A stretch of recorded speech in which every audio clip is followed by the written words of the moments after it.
ตอนนี้ว่างเจ้าชีวิตเก่าเลยว่างเจ้าอุดมสลาพันหอมเลยอันถาดของนายกรัฐมนตรีแต่ปี1954เนาะกระต่ายคฤหาสน์หรูอยู่กลางเมืองปากเซ่เมื่อนี้ข่อยสิพาขี่รถจักรเลาะส้มทัวร์นครปากเซ่พามาเบิ่งถนนหนทางบ้านเฮือนซึ่งว่าปัจจุบันนี่ก็มีการเปลี่ยนแปลงไปหลายแล้วนครปากเซ่แล้วก็มีคฤหาสน์เกิดขึ้นหลายบ่อนแล้วก็สิพามาเบิ่งเฮือนที่ใหญ่ที่สุดในประเทศลาวแล้วก็เป็นบ้านพักหรูอยู่จุดใจกลางนครปากเซ่เนาะซึ่งว่าเป็นเศรษฐีอันดับหนึ่งของประเทศลาวก็ว่าได้แหละเนาะแล้วก็พามาเบิ่งบรรยากาศคิวรถลักแปดไต่ซึ่งผู้โดยสารหาทางภาคเหนือสิแหละเนาะแล้วก็เลาะเบิ่งบรรยากาศแคมป์ของปัจจุบันนี่ก็ถือว่ามีการเปลี่ยนแปลงไปหลายทุกคนเลยแล้วก็ขี่อ้อมตัวเมืองปากเซ่จนฮอดวัดผู้สะเหลาพุ่นนะทุกคนมาติดตามชมเบิ่งนำกันทุกคนเลยว่าปัจจุบันนี่นครปากเซ่ในปี2025เดือนตุลานี้มีการเปลี่ยนแปลงไปหลายหน่อยสำใดก็ฝากทุกคนติดตามรับชมนำกันเด้อ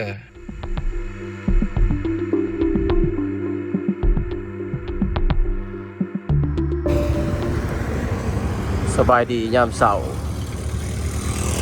ตอนนี้ข่อยอยู่ที่นครปากเซ่แขวงจำปาสักเหมือนเฮาสิมารีวิวนครปากเซ่ในต้นเดือนได้ถ่ายเดือนตุลาเนาะเดี่ยวครัวเข้าไปนี่เป็นทางเข้าไปตัวเมืองเนาะแต่เฮาขี่ซื้อไปเลยอ่ะจะเข้าไปพุ่นแหละไปด่านบางเตาออกไปเมืองโขงไปทางนั้นไปเดี๋ยวเขาเลาะส้มกันบรรยากาศนครปากเซ่ในเดือนตุลา2025ปัจจุบันเป็นจังไดทุกคนลมหนาวมาหอดนะเด้อสวงลมหนาวตุลาหนาวเลยปากเซ่ก็หนาวกันว่าหอดหลายสิกลายเป็นหนาวแล้วนะบาดไปเดี๋ยวขี่รถเข้าไปในเมืองกันแหละคอยรีวิวไปเลยเนาะ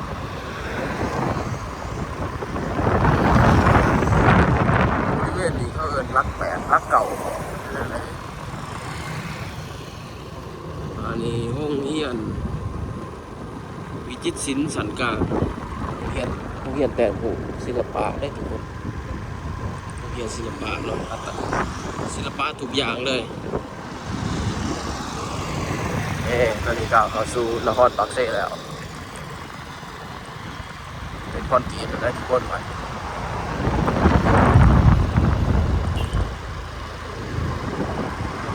นครปากเซ่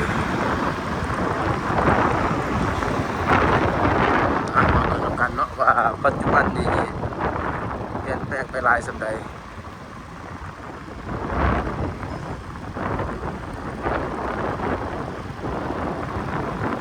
แถวนี้เขาเอิ้นบ้านจังเนาะ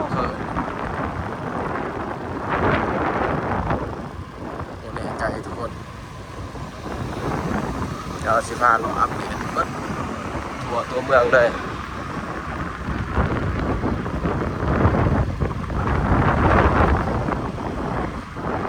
จากจุดนี้เขาไปหอดใจกลางเทศบาล9 กิโลเมตรถือว่าไกลอยู่เลย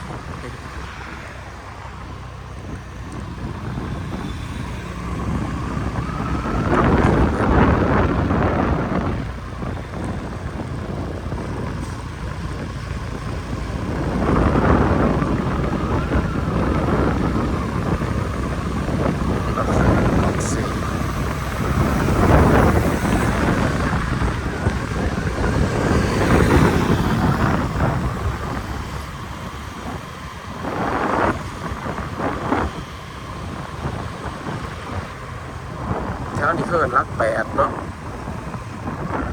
หมอนคล้ายกับจี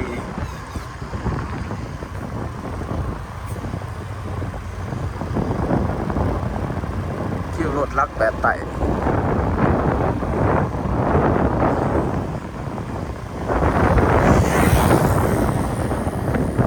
เริ่มทางเลยที่ปากเซ่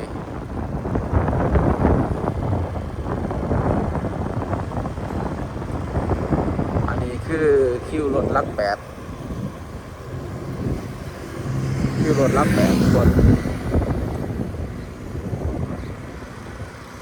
คิวรถรับ8ไต่ผู้โดยสารเดินทางไปยัง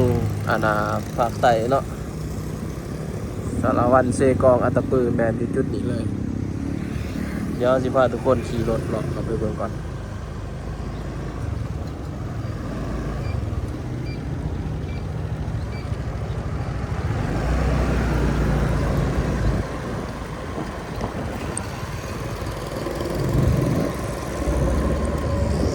รถลัก8ไต่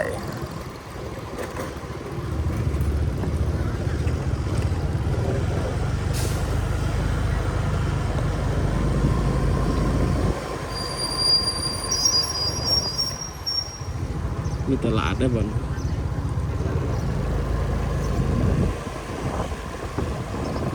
ไว้สิเมื่อเวียงเมื่อยังก็ขึ้นรถอยู่จุดนี้แหละแต่ที่มันก็มีหลายคิวเนาะหลายคิวหลายสถานีอยู่ลัก8ไต่ลัก8เหนือแล้วก็คิวรถแคมคองอีกเขาแต่ว่าส่วนร้ายข่อยเมื่อใส่สมบูรณ์ข่อยจะมาขึ้นรถอยู่จุดนี้แหละรอชมเบิ่งบรรยากาศสลายยามเสาร์นี่บ่ค่อยมีปานใดเนาะก็สิเป็นอยู่สถานีขนส่งแบบพวกภายในแขวงเนาะเดินทางไปที่นากระสังบ่เมืองโค้งบ่อหยังต่างๆอีกนะจุดนี้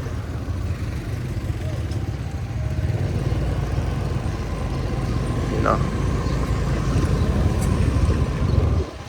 จะเป็นรถ2แถว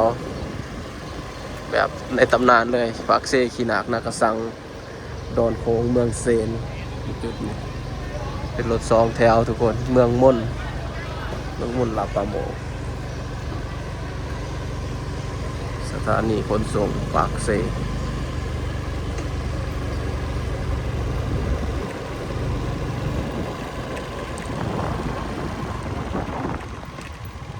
ไปได้อยู่ว่าทางนี้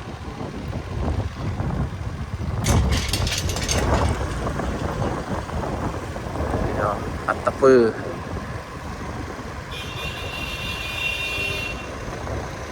ไป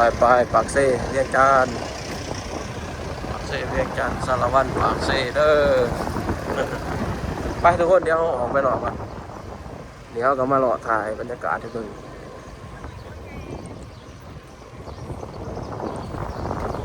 รถลัก8ไต่สาวปากเซ่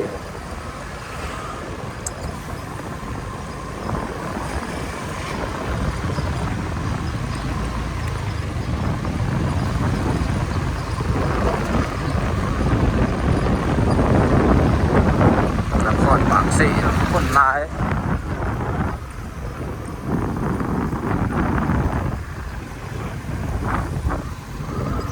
ลมหนาวขนาดทุกคนโซนเลยสาสุขฝากเด้อผู้ใดก็ได้อย่าผ่าฝากวันคนนะอันนี้ปากเซ่เรางามเนาะปากเซ่เรางามไปเดี๋ยวขามฝากก่อน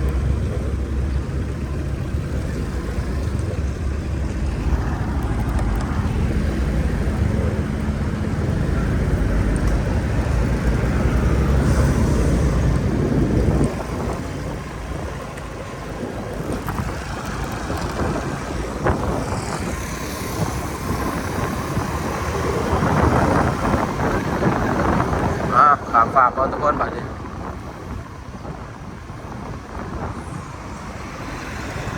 ตอนนี้จะเป็นวงเวียนเนาะหาเลี้ยวซ้ายก็จะไปลงไปไต่พุ่นแล้วลงไปเมืองโค้งพุ่นแล้วถ้าเอาขี่ซื้อตรงไปเลยก็ไปเวียงจันทน์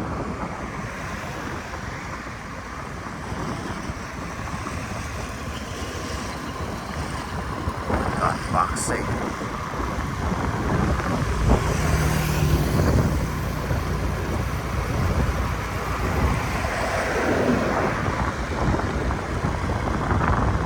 ไป ดอนคอนดอนเดดน้องออกไปทางนี้นะ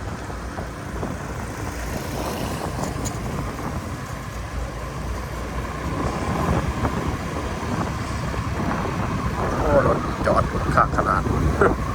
รวมทางเลยเบอร์เวียงจันทร์แต่ว่าอยู่ปากเซ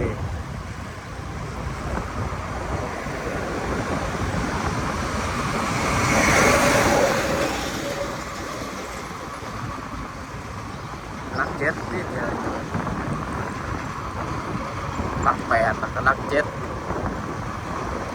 ลักเจ็ดลักปุ๊บลักสี่ลักสามลักสอง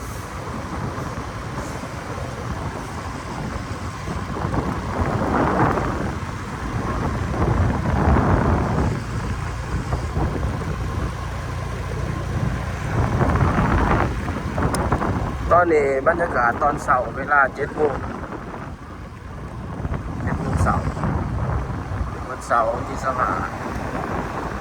ตุลา2025ขายบาทโอ้อยู่นี่เนาะ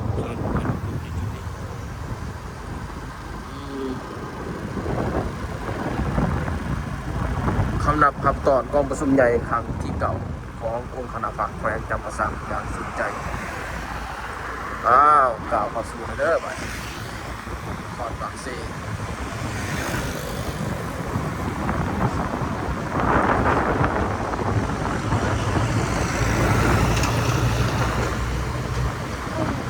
เป็นแรงเลยแนวดาวเรียงนึงแนวสีบุญเมือง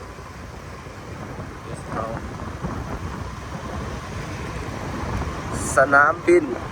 10 กิโลเมตรมหาวิทยาลัย2 กิโลเมตร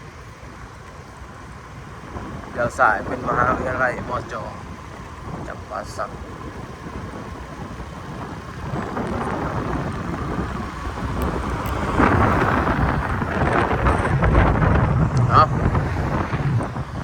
มีเสียงรบกวนก็ขอโทษขออภัยนำเด้อทุกคน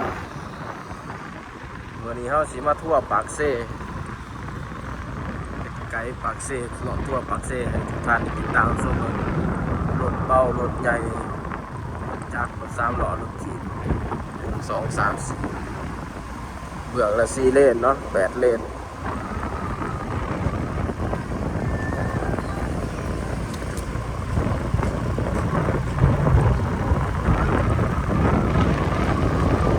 ครับสิทธิลาก้อนนี้เป็นส่วนวัฒนธรรม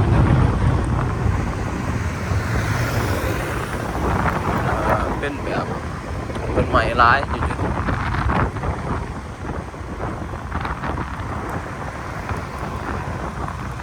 ทำมาเบิ่งวิถีชีวิตยามเช้าของชาวเมืองปากเซ่เบิ่งเนาะ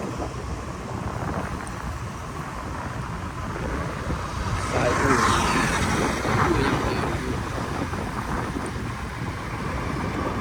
แก้วสุขสันต์หนึ่งละ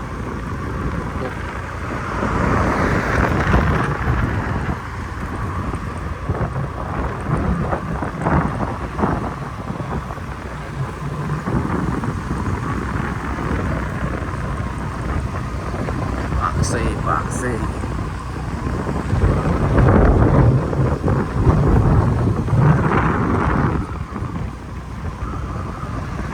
เป็นอีกเมืองหนึ่งที่ว่าเศรษฐกิจดีหลายเลยประเทศลาวเราเป็นจุดซุ้มของภาคใต้เลยนะว่าจะเป็นแหล่งท่องเที่ยวการค้าคมนาคมเนาะทุกอย่างเลยที่ว่าจุดนี้คือขึ้นหลายของปากเซ่เที่ยวทางธรรมศาสตร์หลายว่าจะเป็นน้ำตกส่วนใหญ่เป็นน้ำตกเที่ยวทางวัฒนธรรมนี่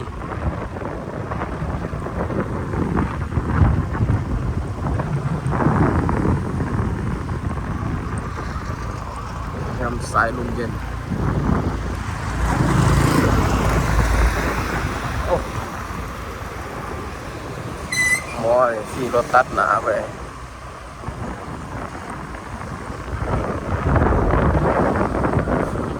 ที่รถก็ไต่ตาเหลียวขากันเลยนะ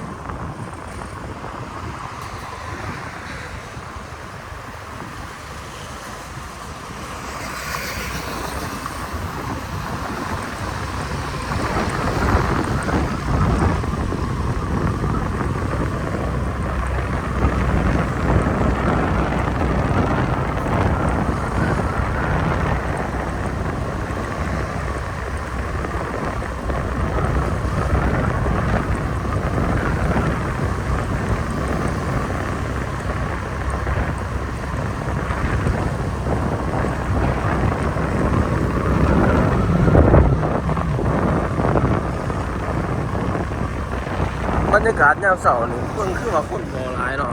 หรือว่าอาจจะเป็นวันเสาร์เนี่ยเพราะวันเสาร์แหละมันเป็นหมู่บ้านเปียกเนี่ยคนบ่เที่ยวหลายคือว่าจะเงียบเงาเนาะปากเซ่ส่วนหรือว่าอาจเป็นน้ำลมหนาวเนาะครับเริ่มต้นจะบอกว่า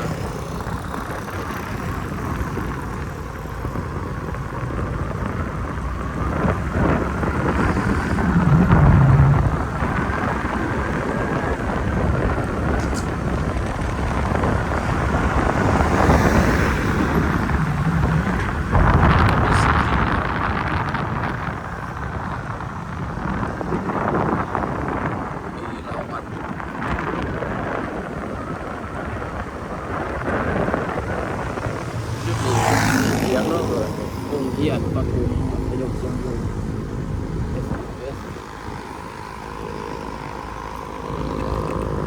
ขอจีปาเต้ปาเต้ปาเซ่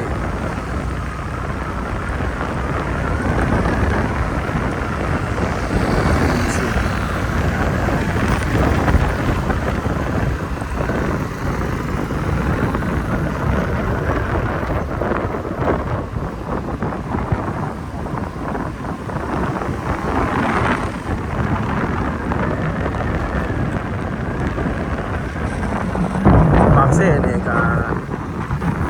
เปิดอยู่ร้ายเลยมีแต่ดังๆเลยเปิดอยู่ปากเซ่ประมาณจะเสียบไอ้หมูมาเขียวไม่แต่เสียแต่ว่าเขาเบียร์กันตายเลย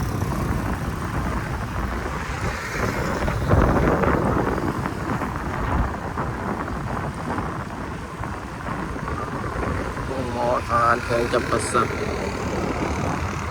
ยูทูบเบอร์ดังๆเลยนะอยู่ปากเซ่นี่มีแต่ระดับประเทศเลยว่าจะเป็นโซฟาน่าบิ๊กใหญ่ก็ได้หลายคนเลยโซฟาน่าบิ๊กใหญ่บ่าวสุขคนอินดี้ส่งอาก้อยเนาะโอ้หลาย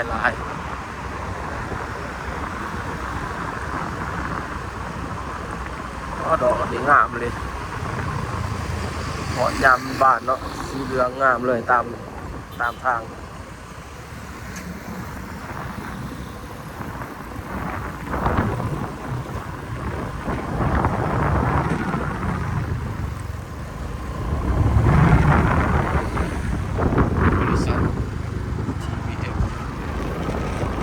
ความประมาณตัวเองคือสุดเก่าแก่ขนาดเนาะ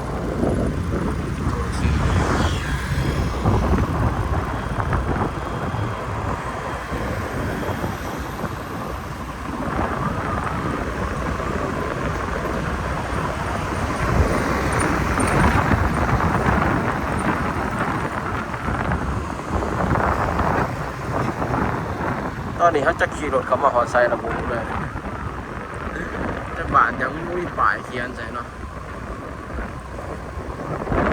รีวิวให้หลายคนเนาะว่าซี่มันติงกับอเมริกากับหลายเนาะที่อาจเพิ่นอาจจะคุ้นเคยแถวนี้ก็เป็นได้เนาะเขามาถ่ายเพิ่นเบิ่งเพื่อเพิ่นมีความคิดฮอดถึงนครปากเซ่ว่าปัจจุบันเป็นยังไง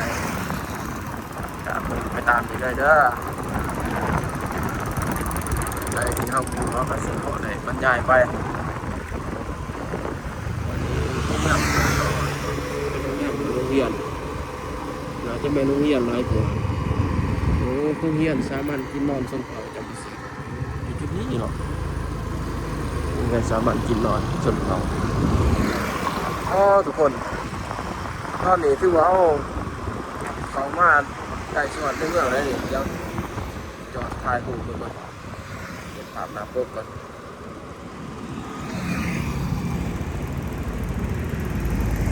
อันนี้คือนครปากเซ่ผู้ขับกันเลย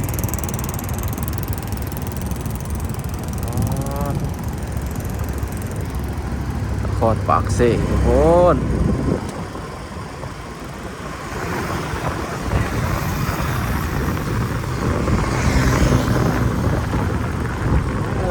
เขาขี่รถเขามาแถวตัวเมืองนี่รู้สึกว่าจะคึกๆเลยบางยาเนาะขี่เขามามันเป็นแบบลักษณะแบบเดี๋ยวจากนอกเมืองนั่นเองเนาะโอ้โหคฤหาสน์ทุกคนคฤหาสน์นั่นเองเซ่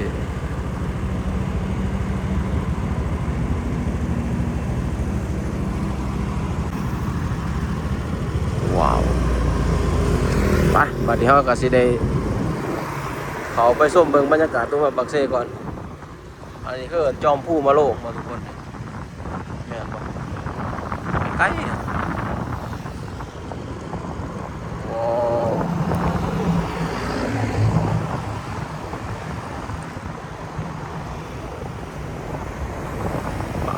ปากเซ่สำนักงานการเขตการเมือง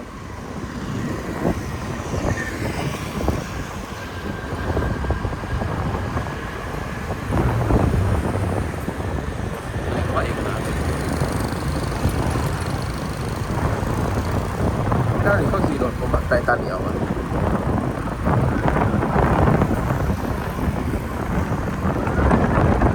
ก็บนเพื่อนรักนะรักแข่งนะ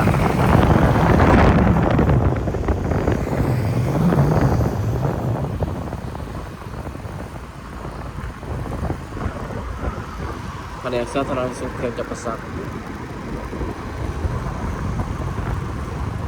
บ้านโศกอำนวยตอนนี้เขาอยู่บ้านโศกอำนวยกระทรวงเทคโนโลยีและการสื่อสาร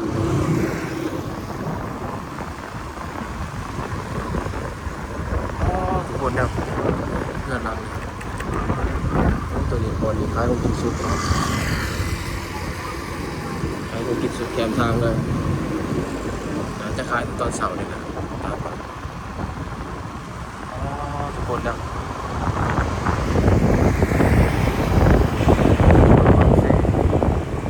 เพื่อนรักตาเลยเห็นไม่ได้เลยก่อนผมก็เห็น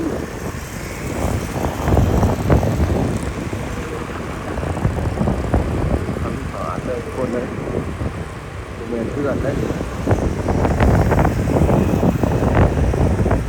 คฤหาสน์เนาะ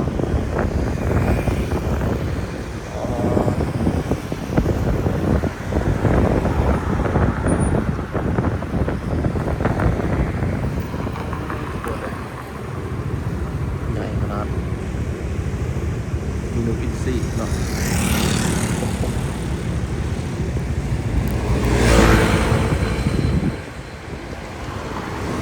แต่ลูกปินซี่นี่ก็ยังบักแพงกว่านั้นได้สิครับ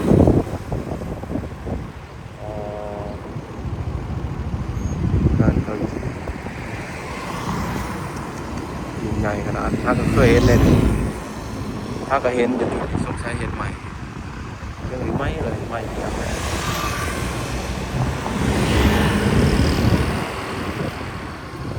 บ้านพักหรูอยู่กลางนครปากเซ่ทุกคนเพื่อนพักเพื่อนคนนะโมเมนต์บ้านพักเนาะโมเมนต์ห้องแฮมเลยนะครับโอ้เดี๋ยวจอดไปก่อนนะพอได้เป็นบุญตาก่อนทุกคน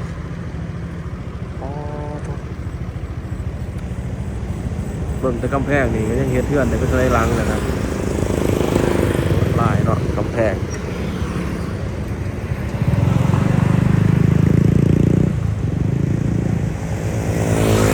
ซี่นี่ก็แห้งแล้วนี่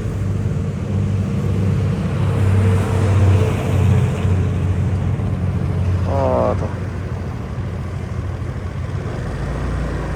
เบิ่งโคมไฟเนาะเบิ่งโคมไฟเขาเจ้ามูลค่าจะสิว่าจักตื่นจักสิหลายร้อยล้านบาทอยู่หรอก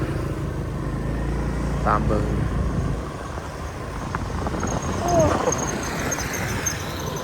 อันนี้ตอนหน้าโรงเรียนอันนี้เนี่ยโรงเรียนจะก็วิชาศิลป์ เงี้ยสางคู่เนาะสางคู่รักเจ็ด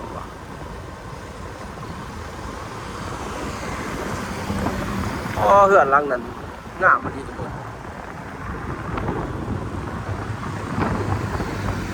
แต่ยังนี่ใหญ่กว่านี้นะเดี๋ยวสิพาไปเบิ่งเด้อเหือนนั่นคนที่รวยที่สุดในปากเซ่ก็คือเจ้าของกาแฟดาวเรืองยังมีใหญ่กว่านี้แต่ว่าตัวนี้ฮะก็เคยเห็นหลังประเทศใหม่ปากเซ่ก็มีเซเว่นนำทุกคนปากเซ่โอ้อาหารนี่เป็นแถวนี้เป็นซีนดานอาหารลาวจะเป็นใจกลางเมืองแล้วนี่สำนักงานปกครองสาธารณสุขการจะประสับวิทยาลัยเวียงจันทร์สนามกอล์ฟเป็นไฟแดงอีก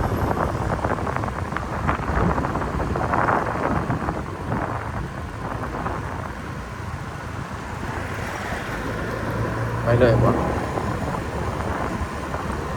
เลยครับ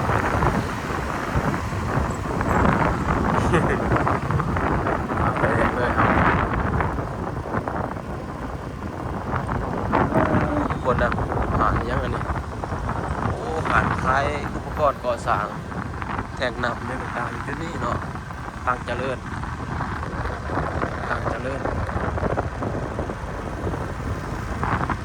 แฟนชิปนี่ห้างสรรพสินค้าของเมืองปากเซ่ของนครปากเซ่เนาะแฟนชิปมอลนี่คิวรถอยู่นี่ไม่มีเนาะแฟนชิปมอลเปิด9 โมงเสาร์9 โมงแรงย่ำมื้อแรกนี่เขาจะมากินข้าวอยู่ร้านนะเขาเปิดร้านแบบงามเลยนะ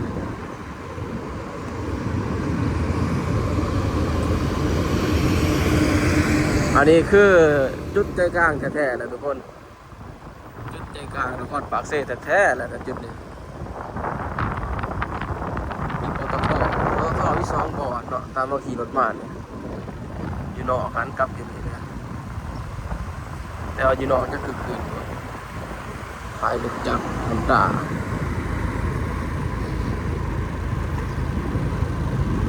ขายเต็มเลยบาท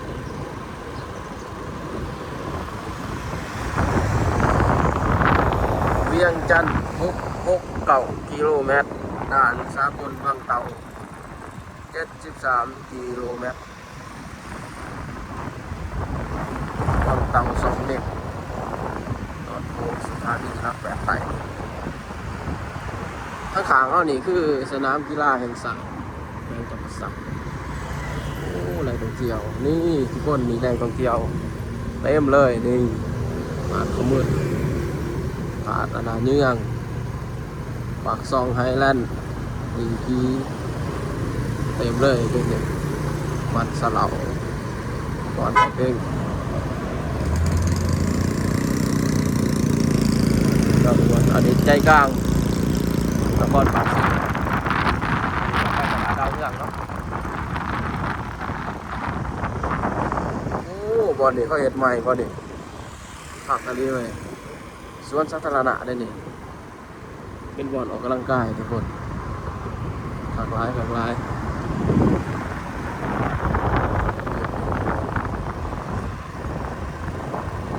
สนามกีฬาเนาะ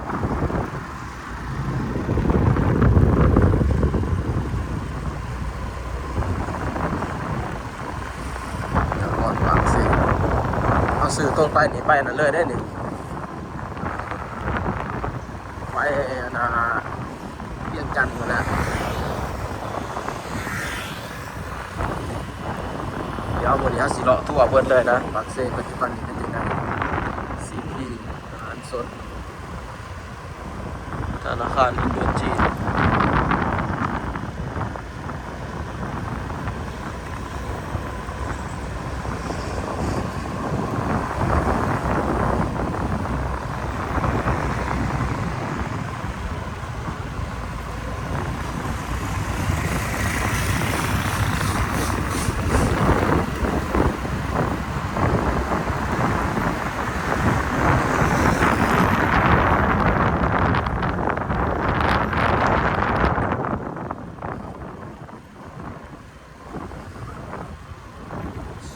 โยต้า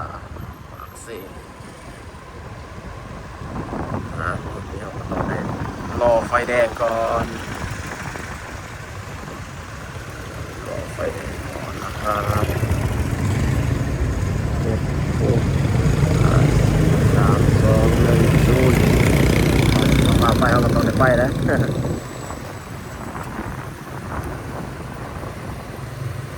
นี่คือจุดใจกลางนครปากเซนะครับ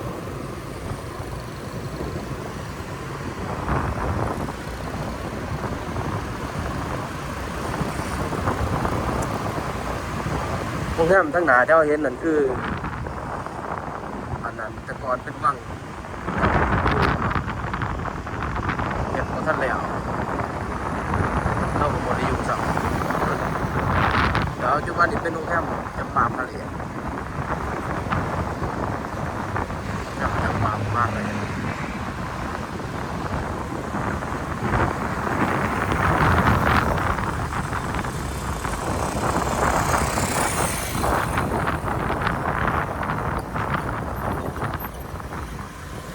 อันนี้ไปวัวเซโดนเนาะวัวเซโดนปากเซ่0 กิโลเมตรถนนเจ้าอนุวงศ์สื่อคือการกลับอันนั้นเลยเนาะสื่อคือการกลับอันนั้นถนนอนุวงศ์อยู่ไซสมบูรณ์ทุกคนเนาะศาลาพันหอมก็ใจกลางนครปากเซ่ขออนุญาตถ่ายหูเป็นเด้อหูว่าถ่ายได้ไหมเป็นห้องแฮมทุกคนเลย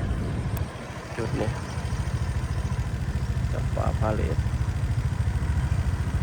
จำปาพาเลทศาลาพันหอม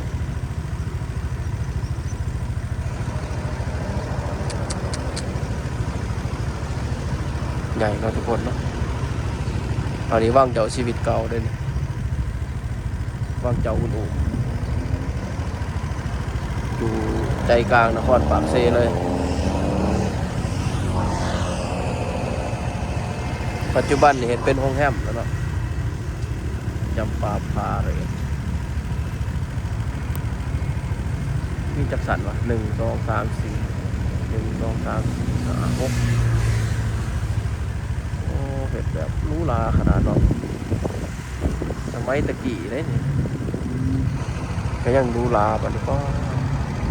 พาเลสเนาะสิว่าจะไหนปะ เดี๋ยวขี่รถแหละเลาะเขาไปในเมืองเบิ่งเนาะ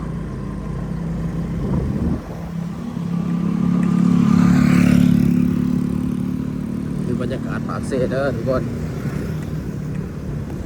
ปากเซ่จำปาสัก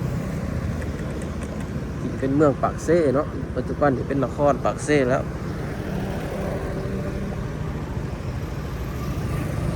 ตามทางกัน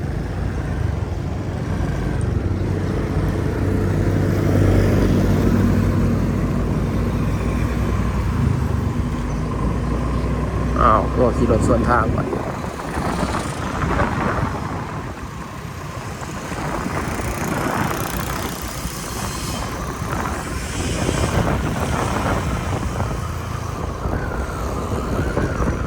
แต่ก่อนกับฝรั่ง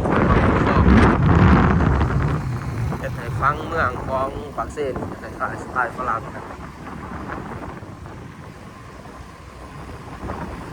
แฮมดาวเวียง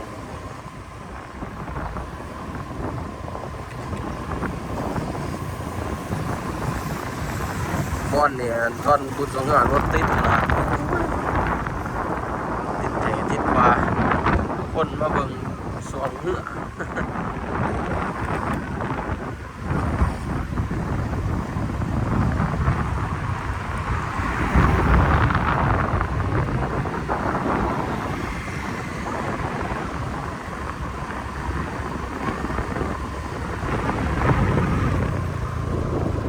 ธนาคาร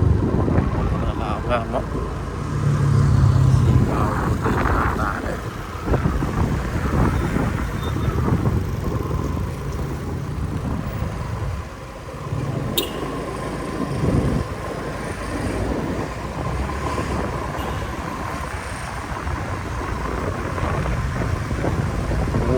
ทุกคนตอนเราอยู่ใจกลางนครปากเซแล้วเด้อ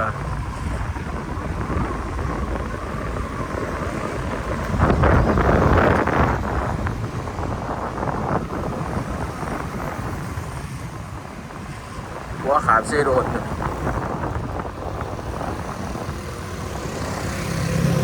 หัวรักเมืองปากเซจุดนี้เนาะโอ้หัวรักเมืองปากเซเดี๋ยวจะนอนเขาไปถ่ายหู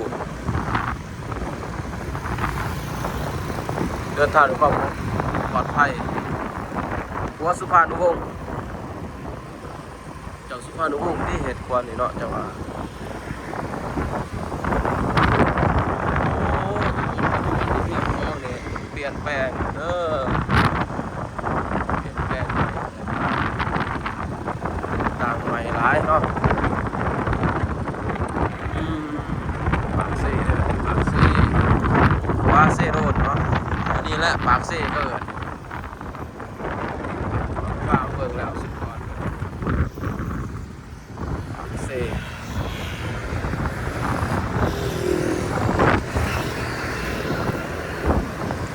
อันนี้คาเฟ่ฟีซิงคาเฟ่ฟีซิงCC1971ลองสิ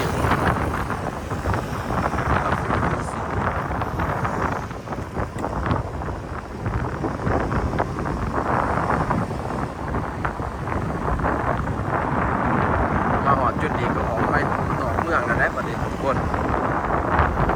แล้วสิคนกับคืนก่อนไป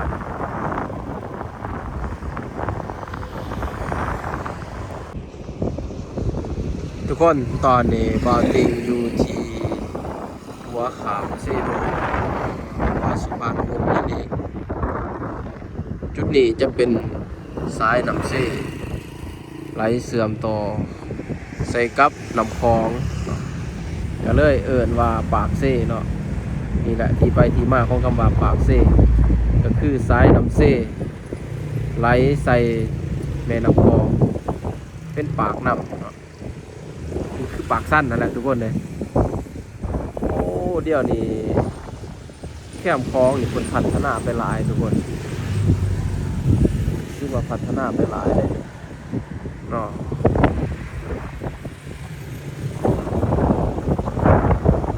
ซึ่งว่าพัฒนาหลายเติมทุกคนเลยแต่ก่อนแถวนี้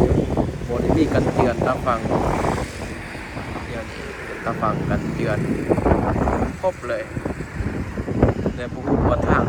างไปกับกินกาแฟมันไปทางไหนมันไปทางไหนวะเดี๋ยวเบิ่งใน Google Map ก่อนอันนี้คือว่ากาแฟพีซิงมีคนเขาอยู่ว่าเป็นแบบเงียบมีคนจะกดเลยCC1971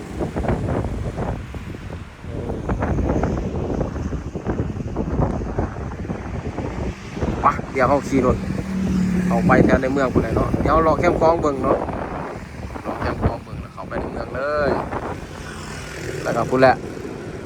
พาไปเบิ่งจุดชมวิวเมืองปากเซจุดสูงสุดของเมืองปากเซเนาะข้ามคลองไปเบิ่งนะ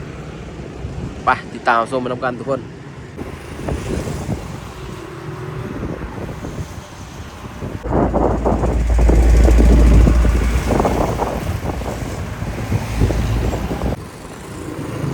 ไปทุกคนเดี๋ยวเขาขี่รถกลับคืนก่อนป่านเขาสิขี่รถเกาะทางแคบคลองเนาะไปทางหอรักเมืองเวลคอมทูปากเซจะเลิกลายเซเนี่ยจะได้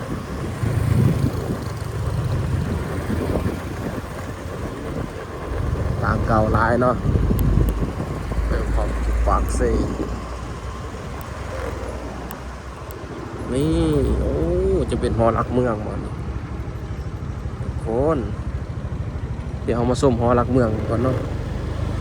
อันนี้จะเป็นวัดยังน้องเหรอก็จืดสื่อทุกคนวัดโพธีระตนะศาสดาราม แคมป์คลองปากเสเลย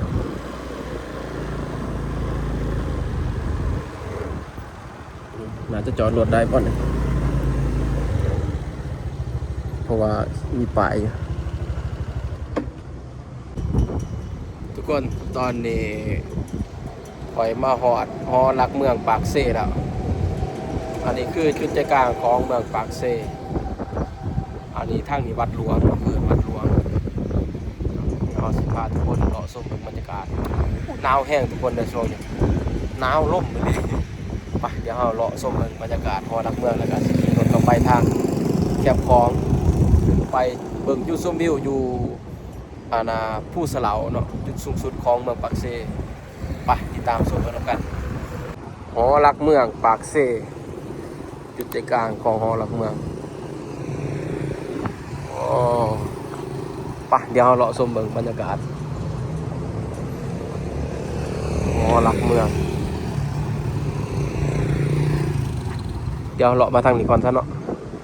ทางข้างจะเป็นวัดหลวงเนาะวัดหลวง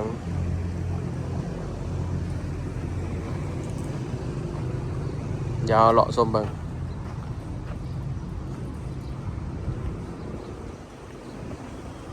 หอลักเมือง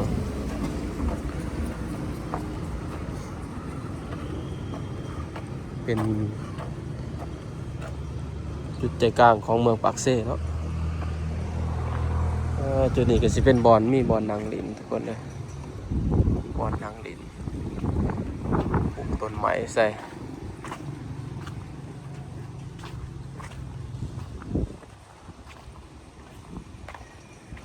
เหือนแบบยังแบบคงความแบบดังเดิมอยู่เลยนี่ตั้งแต่สมัยฝรั่งเศสมาได้ทุกคนแบบเดียวกับทาแขกสวรรค์นี่ลักษณะฟังเมืองจะขายคือกันเลยเพราะว่าฝรั่งเขามาปกครองลาวตอนนั้นหอลักเมืองปากเสโอ้งามหลายทุกคนงามหลายเจ้าภาพศรัทธาหอลักเมืองปากเสสร้างในเมื่อวันที่19 พฤษภาคมสร้างปี 2015 สำเร็จปี 2022ก็ถือว่าเฮ็ดใหม่ได้นี่เนาะก็ถือว่ายังใหม่อยู่เลยสวยงามเลยจุดใจกลางปากเสสังคมเวียดนามจำปาสักเห็นบ่ฟังเมืองเลยนะจะเป็นลักษณะแบบคล้ายๆคือทางฝั่งทางแบบยุโรปปารีสฝรั่งเศสเห็นบ่ฟังเมืองตั้งแต่สมัยฝรั่งเขาเจ้าเห็นออกแบบแบนเบิร์ดเลยเนี่ยเนาะสไตล์ฝรั่งเบิร์ดนี่ก็แม่นตึกเก่าๆนี่ฝรั่งเบิร์ดเลยเนี่ยเพื่อนเก่าฝรั่ง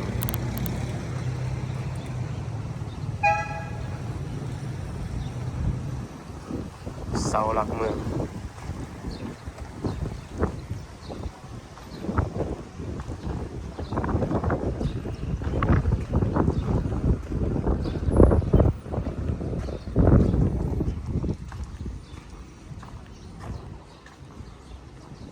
เบิ่งลองเข้าไปเบิ่งด้านในมา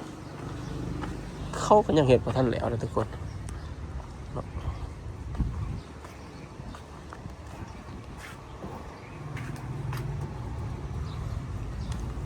บรรยากาศด้านใน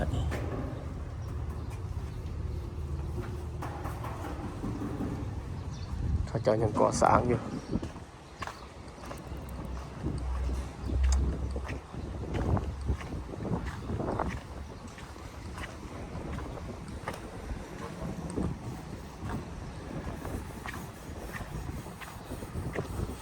อันนี้คือวัดหลวงทุกคนเดี๋ยวอย่างพาทุกคนเขาชมเบิ่งวัดหลวงก่อนวัดนี่ก็เป็นวัดเก่าแก่กันเลย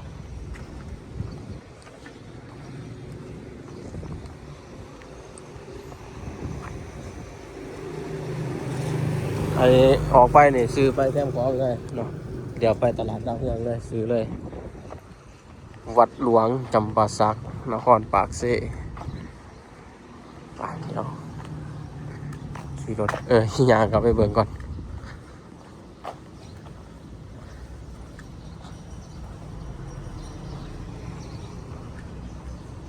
เป็นวัดเก่าแก่ตั้งแต่สมัยได้ละนี่น้องฮันสิพามาเบิ่งอันนี้ถาดอันน่ะเดี๋ยวเบิ่ง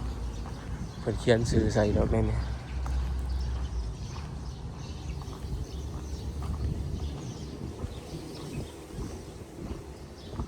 ี่ยถาดพอนอทอกระต่ายโดนซาโซถาดผู้แทนราษฎรแต่ปี 1952 ตลอดถึงวันมรณกรรมนายกรัฐมนตรีแต่ปี 1954 ถึงปี 1956 ห้องนายกรัฐมนตรีรัฐมนตรีกระทรวงมหาดไทยกระทรวงยุติธรรมและธรรมการแต่ปี 1959 ตลอดถึงวันมรณกรรมซาตาที่บ้านม่วงปากเซเมื่อวันที่ 12 เดือน 7 ปี 1904 เกิดปี 1904 เสียชีวิตในปี 1959 ที่เวียงจันทน์เนาะอันนี้ถาดของนายกรัฐมนตรีแต่ปี 1954 เนาะกระต่ายพอนอทอกระต่ายโดนซาโซถาดเนาะอันนี้ถาดเอาไว้อยู่ที่วัดหลวงป่ะเอากับบริมีอย่างไรทุกคนอยู่ที่โอ้เดี๋ยวเบิ่งมาจุดนี้เนาะป่ะเดี๋ยวออกไปนอกก่อน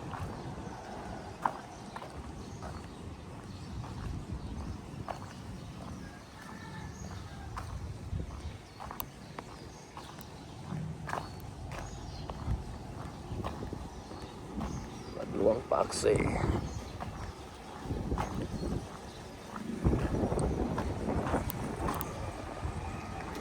ป่ะทุกคนเดี๋ยวเฮารอส้มจุดนี้แหละเฮาสิออกไปเลาะแคมป์ของหมดแหละ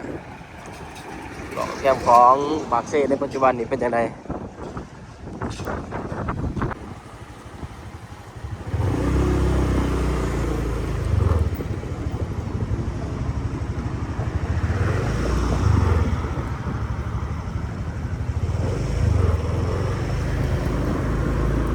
ไปต่อเลย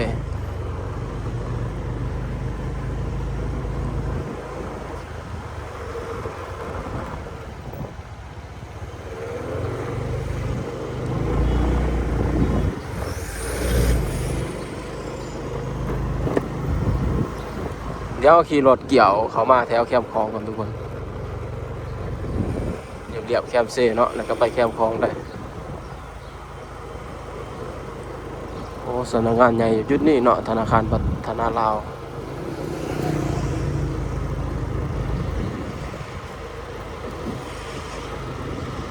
ปากเซ่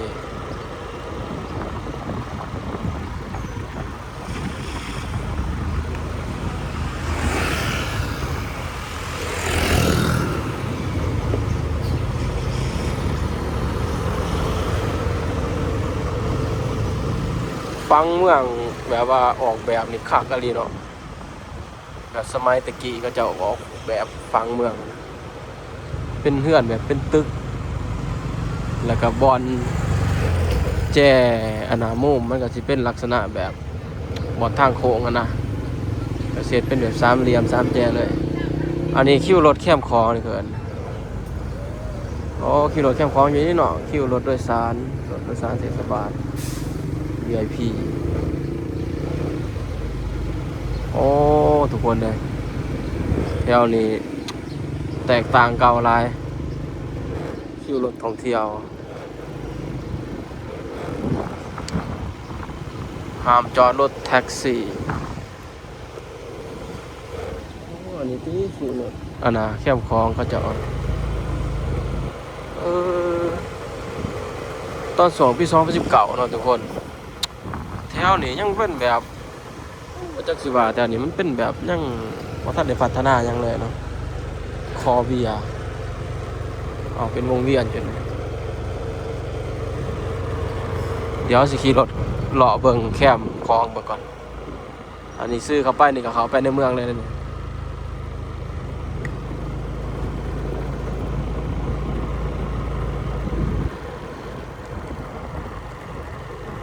โอ้เป็นวิวบรรยากาศแบบได้เลยทุกคน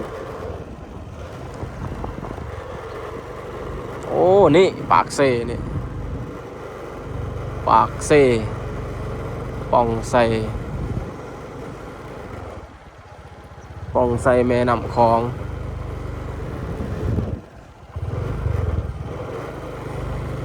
เอาลงไปได้ปะเอาเขาคือตันทางเนี่ยบอกเข้าใจว่าคือตันทางนี่เลยปากเซ่เนาะ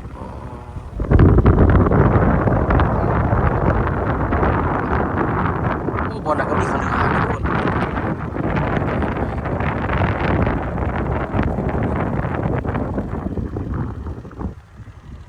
อ๋อไปจะไหนในทางนี่ไปบ่ได้ปะเขาปล่อยเขาปะเดินจะไหนไปไหนอยู่ที่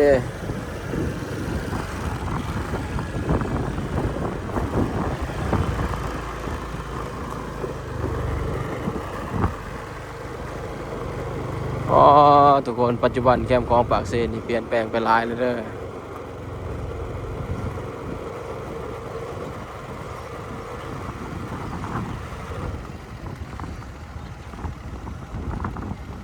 เปลี่ยนแปลงไปหลายแล้วธนาคารในสปปลาว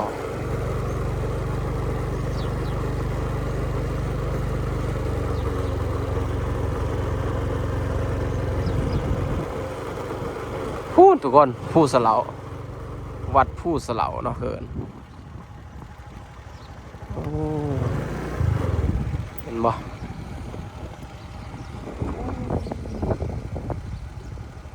พระองค์ใหญ่เลยอยู่จุดนั้นบ่อนนี่เนาะบ่อนปากเซพอดีถึงจังหวะยนต์กำลังบินขึ้น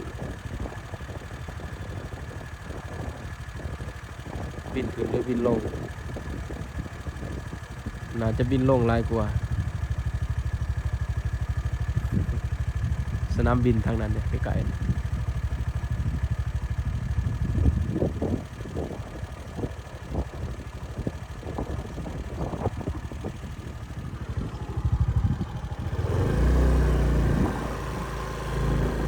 ฝากทุกคนเดี๋ยวขี่รถเลาะเบิ่งโอ้แถวนี้เป็นแบบสวนอาหารเนาะคักเลยจุดนี้แยกปากเซ่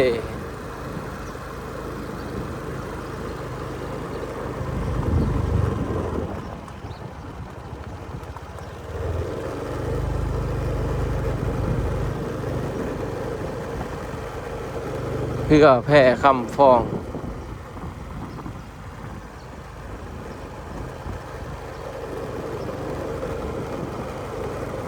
บ่อนนี้เขาเจ้าหาปลาเลย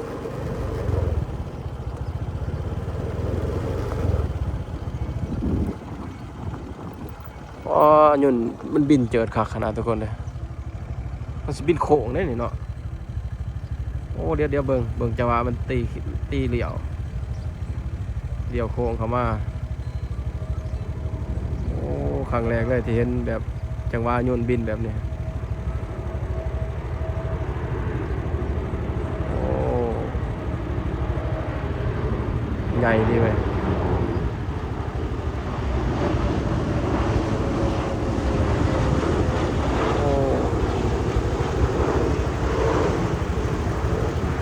ก็ตะยานเนาะ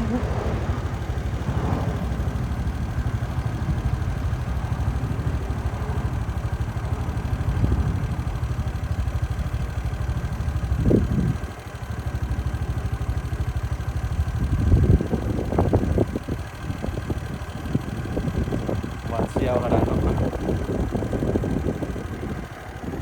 อันนี้คือแพรคำพองทุกคนอาหารสะพานลาวญี่ปุ่นมิตรภาพลาวญี่ปุ่นเพราะว่าขามแม่น้ำคลองขามไปฝั่งนั้นก็ยังเป็นของลาวของเราเป็นฝั่งลาวอยู่อ๋อแถวนี้เป็นสวนสาธารณะหมดเลยเนาะจุดนี้เนาะ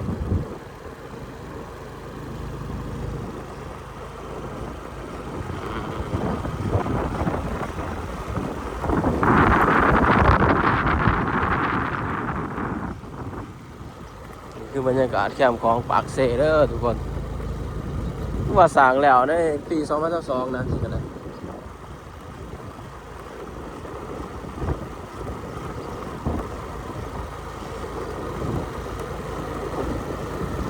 ปากเซ่เซ็นเตอร์พาร์คโอ้มาแลนดินออกกำลังกายยามเสาร์ยามแรงครับได้อันนั้นที่ภูมิมาโล่งเกิน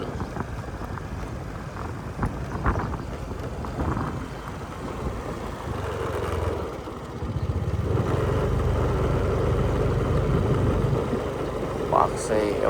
แคมป์พองพัฒนางามหลายตัวนั้นก็ประมงหาปลาเนาะ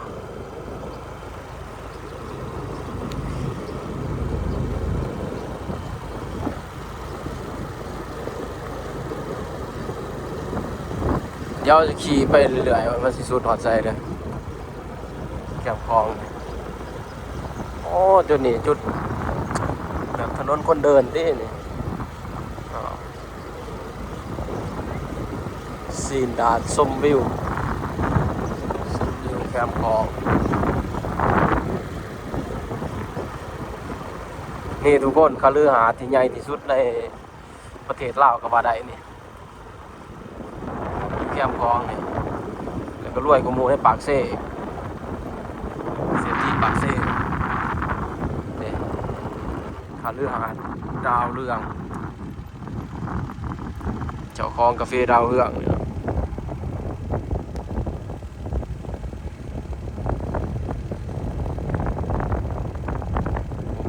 บริษัทหรือว่าโรงแรมโรงแรมเลยทุกคนเพื่อนส่วนตัวอ๋อกี่ใหญ่ว่าเจ้าเห็นเป็นหอดเพื่อนเราเลยบ่เนาะแอบ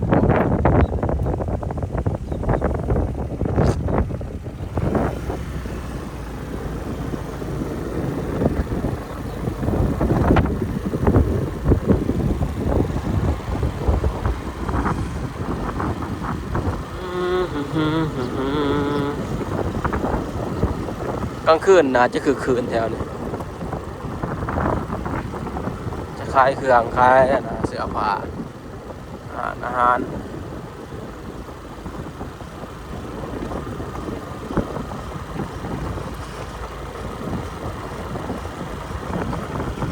นครปากเซ่แคมป์คลอง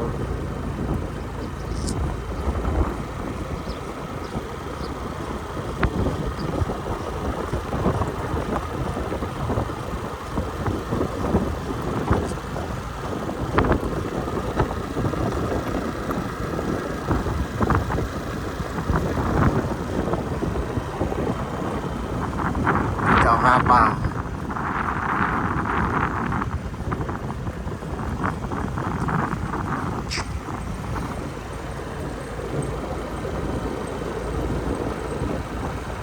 โอ้ใกล้เติบเนาะถามว่าแลนออกกำลังกายนี่คักได้นี่แลนแต่ส่วนกว่าขามข้อเมืองนี่ส่วนกว่าปากเซ่นะว่านะวัดขาน้ำเซ่เนี่ยใกล้เติมโอ้ประเด็นมาใส่บอดเลือดเราเลยเนาะบอดคฤหาสน์เราเลยเราก็เห็ดแบบว่าทั้งขาเนี่ยก็เห็ดของเราอีกวันนี้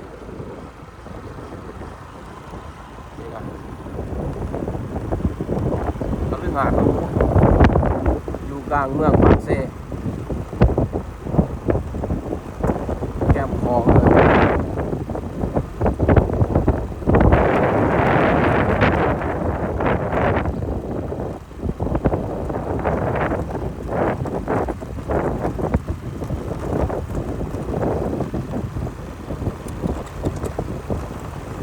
อนใดที่จะใหญ่ไปกว่านี้อีกนะอยู่ปากเซ่นี่นะพออยู่ประเทศลาวไหมมีเพื่อนได้มีเพื่อนหลังได้ใหญ่กว่าไปกว่านี้อีกนะนี่เนาะบอลก็เป็นเห็ดคฤหาสน์ดีกว่า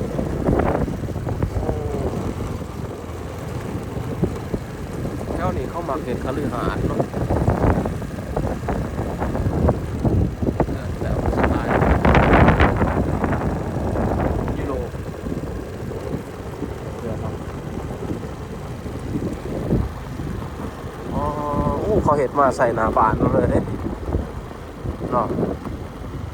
อ๋อทุกคนเลยครั้งแรกเลยที่ว่าคอยมาเห็นแบบเพื่อนเราแบบไกลๆแนวนี้นะ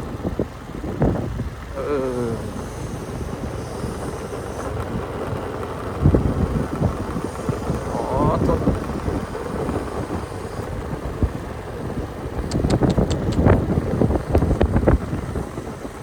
คฤหาสน์หรูอยู่กลางเมืองปากเซ่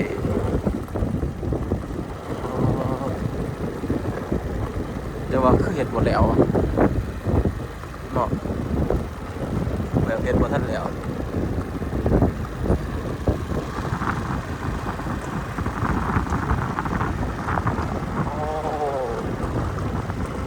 สุดยอดเลยทุกคนครั้งแรกเลยที่เอามาเห็นแบบใกล้ชิดแบบนี้เคยเห็นแต่เขาเอาลงโซเชียลแบบไกลๆเอ้าสุดหอดตอนนี้ปะเอ้าสุดหอดตอนนี้ทุกคนอันนี้คือว่าขามน้ำคลองเมืองปากเซ่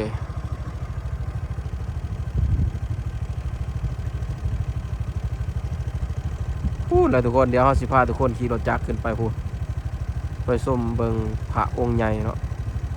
แล้วก็เดี๋ยวลงมาสามารถแทมเพนเมืองปากเซ่เบิดเลย360องศาชาวบ้านเพิ่นกำลังทำการประมงหาปูหาปลาขายส่งตลาดดาวเรืองโอ้ตอนนี้เราอยู่หน้าบ้านเราเลยเนาะ อยู่หน้าบ้านนะเฮือนที่ใหญ่ที่สุดในประเทศลาวคฤหาสน์หรูทุกคนเอ้ยเบิ่งกำแพงเฮือนเราเนาะ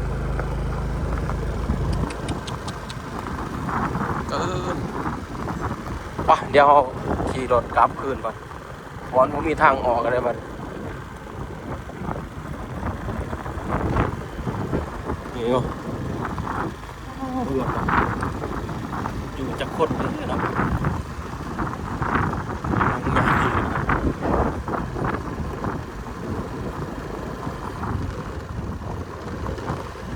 มีบอลจอดเหมือนกันจอดเฮลิคอปเตอร์นะเหมือนกันมีตึกจอดยุ่นนำอีกเดี๋ยวสิลงมาทางนี้ก่อนบอลมีทางลงเลยบอลมีอยู่เนาะ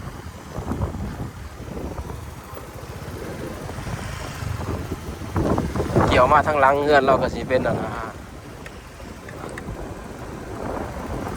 เป็นตลาดดาวเฮืองตลาดกับตลาดเล่าเนี่ยนะล่มไม่รีบมาดิล่มแท้ล่มวาทุกคนเลย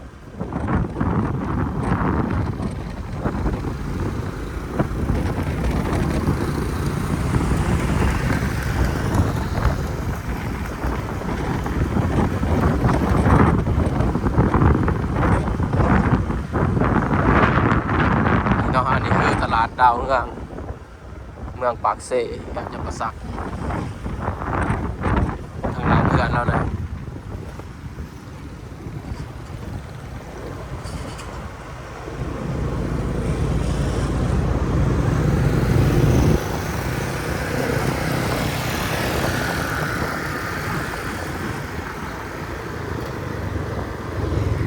เพื่อนแล้วที่นี่เดี๋ยวห่อนะโอเซเว่นเป็นจุด2บอร์ดเนาะอยู่ปากเซ่มีจุดนี้แล้วก็จุดทางออกบอร์ดเห็นเป็นน้ำพุเลย เดี๋ยวเขาเสียผ้าทุกการขี่รถขึ้นไปชมวิวก่อนเนาะชมวิวก่อนค ขามคลองไปพุ่นแหละขึ้นไปวัดผู้สะเหลาอันนี้ก็คงแฮมรู้ได้นี่ขึ้นหนึ่งหลายร้อยเหรียญเติมขึ้นละ100 เหรียญคงแฮมรู้หาดาวอยากมานอนอยู่ทุกคนเลย สัตว์นี่ก็สิบ่มีวาสนาได้มานอนของเขาหรอกไปตอนนี้เขากำลัง4 โมงนาขามขัวมิตรภาพลาวญี่ปุ่นขัวลาวญี่ปุ่น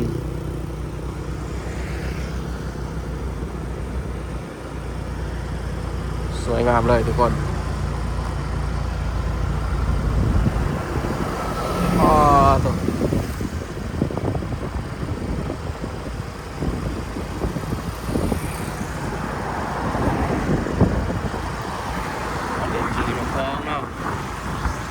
หวังอะไรเลย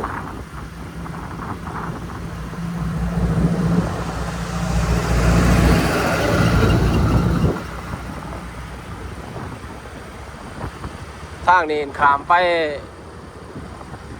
ไทยเนาะไปด่านสากลวังเต่าออกไปจังหวัดอุบล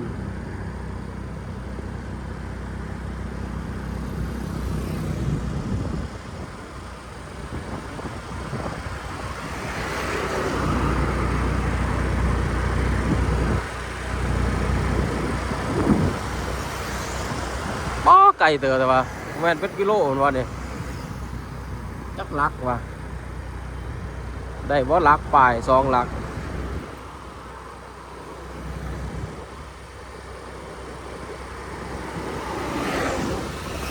เอาสิขึ้นไปส้มวิวเนาะส้มวิวตัวเมืองปากเซ่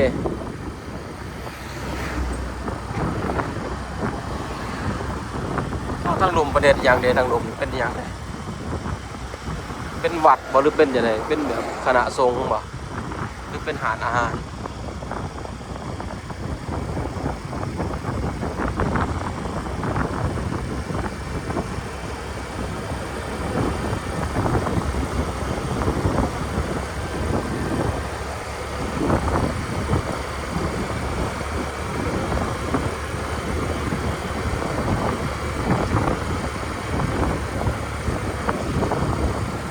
ว้าว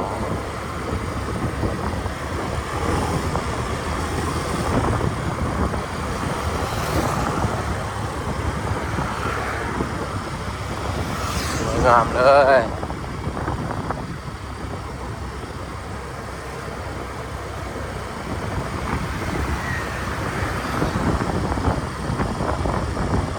มันเนาะพระองค์ใหญ่อยู่เทิงนู่นผู้ซาเหล่ามันมีทางขึ้นได้บอลนี่แต่ว่าถ้าว่าเขาอยากมักยางขึ้นจุดๆนี่ก็ได้แต่ว่ามันมีทางขี่รถขึ้นไปเขาสิขี่รถขึ้นเอาซะเนาะ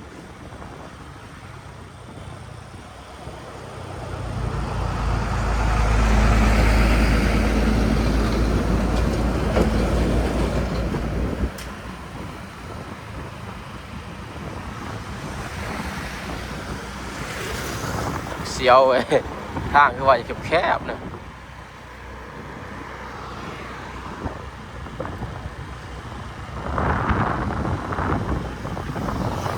ก่อนนี้เขาจอดระเบิดทีนนะแต่ก่อนเป็นผู้เลยเขาระเบิดทีนออก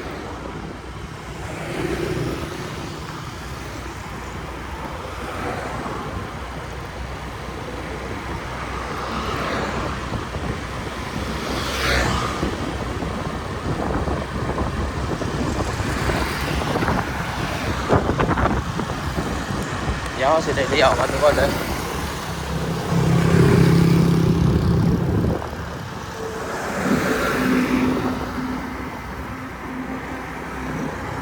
สิได้เลี้ยวซ้ายก่อนเนาะนี่ทางขึ้นยินดีต้อนรับเข้าสู่แหล่งท่องเที่ยว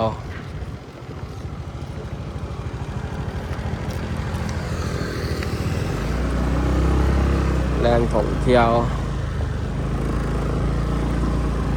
เบิ้งอันน่ะเดี๋ยวสิข้ามาเบิ้งก่อนนี่เนาะ เบื้องนี้มันเป็นทางขึ้นแปลว่าเขายางเอาหมูไปทางไหน คือว่าร้ายแยงแต่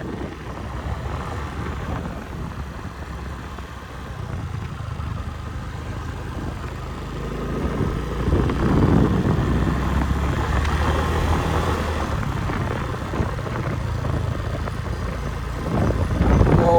งัวลายแท้เลี้ยงงัวลายแท้เดี๋ยวสิลองขี่รถมาสำรวจเบื้องนี่ทุกคนบูว่าเป็นมันทางไปใส่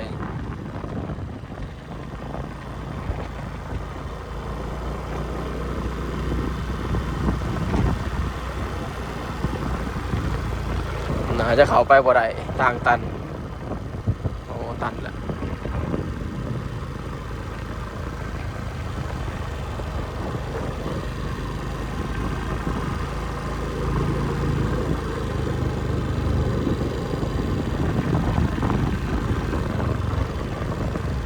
อันนี้ที่ทางคืนวัดนะแม่นั่นขึ้นบอกใกล้ๆนะทุกคนนะคนนอกหามเขาก่อนนะครับอนุญาต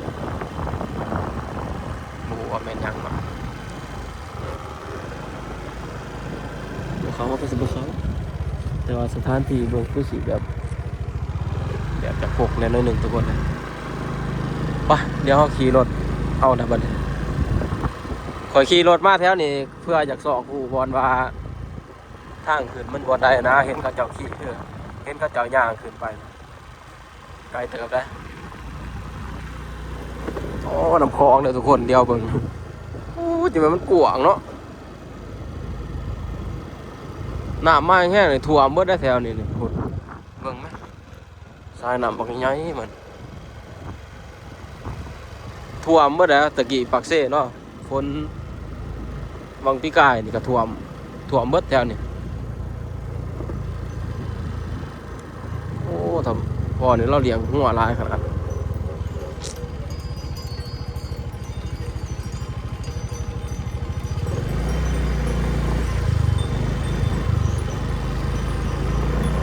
ใจกลางเมืองปากเซ่อันนี้เขาหักซาหินไว้คือเก่าเนาะอย่าบ่ทำลายนะปลาไว้คือเก่าเฮ็ดเป็นซองเลนเลยปากเซ่เด้อไปเดี๋ยวสิพาขึ้น